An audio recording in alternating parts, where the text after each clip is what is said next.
Hello, sisters and brothers. Our devotional for today, for April 21, is a reflection on My Utmost for His Highest, a series of devotionals written and compiled by Oswald Chambers.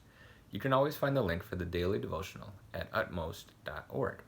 For today's devotional, we'll turn to John chapter 14. We're going to read verses 8 through 11 of that chapter. Philip, one of the disciples, said, "Lord, show us the Father, and that will be enough for us." Jesus answered, "Don't you know me, Philip? Even after I have been among you such a long time, anyone who has seen me has seen the Father. How can you say, 'Show us the Father'? Don't you believe that I am in the Father and that the Father is in me? The words I say to you I do not speak on my own authority. Rather, it is the Father living in me who is doing his work. Believe me when I say that I am in the Father, and the Father is in me, or at least believe on the evidence of the works themselves." Chambers titles this devotional, "Don't Hurt the Lord." Our Lord must be repeatedly astounded at us, astounded at how unsimple we are. It is our own opinions that make us dense and slow to understand, but when we are simple, we are never dense. We have discernment all the time. Philip expected the future revelation of a tremendous mystery, but not in Jesus, the person he thought he already knew. The mystery of God is not in what is going to be. It is now, though we look for it to be revealed in the future in some overwhelming, momentous event. We have no reluctance to obey Jesus, but it is highly probable that we are hurting him by what we ask. "Lord, show us the Father." Verse 8. His response immediately comes back to us as he says, "Can't you see him? He is always right here, or he is nowhere to be found." We look for God to exhibit himself to his children, but God only exhibits himself in his children. And while others see the evidence, the child of God does not. We want to be fully aware of what God is doing in us, but we cannot have complete awareness and expect to remain reasonable or balanced in our expectations of him. If all we are asking God to give us is experiences, and the awareness of those experiences is blocking our way, we hurt the Lord. The very questions we ask hurt Jesus because they are not the questions of a child.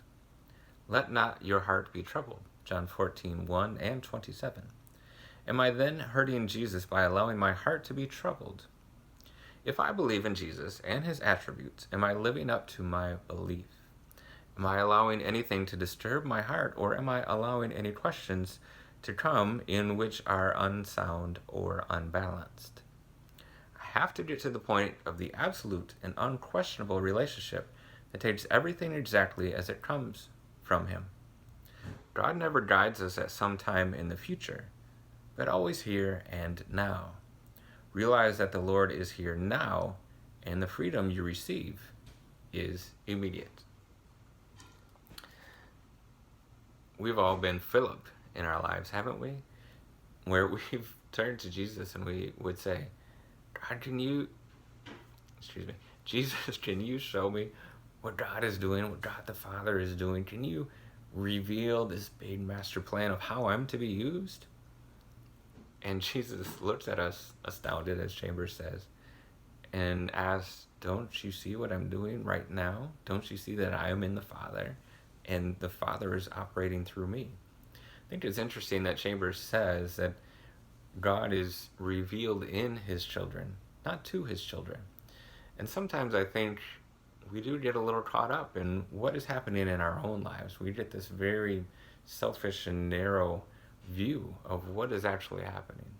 God is not simply operating only in your life, but in the life of your family, in the life of your friends, your coworkers, your neighbors, the city, the state, the nation, the world around you. God is operating. God is moving. But sometimes we get so caught up wanting to see, "God, what are you doing right now? What are you doing with me?" that we lose some of the mystery of what's actually happening. Trust God. Be willing to say, "Okay, Jesus, I trust you. I honor you, and I will obey." And allow some of that mystery to just happen in your life. Things that you don't have to know and fully understand, but that you can trust and rely on by faith, what God is working out. Thank you, as always, for listening. Be safe and stay well.